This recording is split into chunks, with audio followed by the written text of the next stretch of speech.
loses his footing though, but did manage to stop. Simba Sport Club ya Tanzania imeweka historia nyingine baada ya kutinga fainali ya kombe la shirikisho la CAF kufuatia sare tasa ya 0-0 dhidi ya Stellenbosch FC katika mchezo wa marudiano wa nusu fainali uliochezwa Durban, Afrika ya Kusini.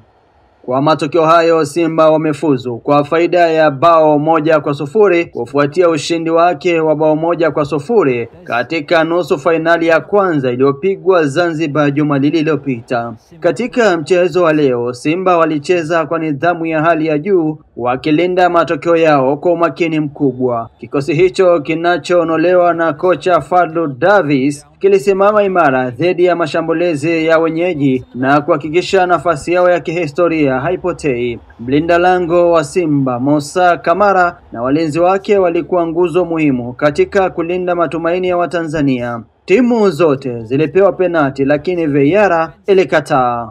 Kwa kufuzu, Simba Sport Club wanarudi kwenye fainali ya CAF baada ya miaka 32. Mara ya mwisho walifika hatua ya fainali ya Afrika mwaka 1993 ambapo walikumbana na Stella Abidjan ya Ivory Coast, ingawa hawakufanikiwa kutoa taji hilo, wakifungwa 2-0 jijini Dar es Salaam. Rais wa Simba Murtaza Mangungu amesema kuwa huu ni wakati wa klabu hiyo kuandika historia mpya katika soka la Afrika. Simba sasa wanasubiri mshindi kati ya Morocco CS Berkane na Algeria CS Constantine ambao wanakutana katika nusu fainali nyingine. Fainali hiyo itakuwa ya mikondo miwili na Simba wana matumaini makubwa ya kutoa taji hili kubwa kwa mara ya kwanza katika historia ya CAF. Hii ni TMC News Update kimichezo. Mimi ni Ronald Sonyo.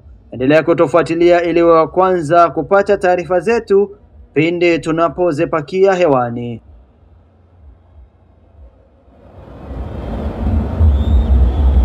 Anyway, sent in by Bassadine, De Jong.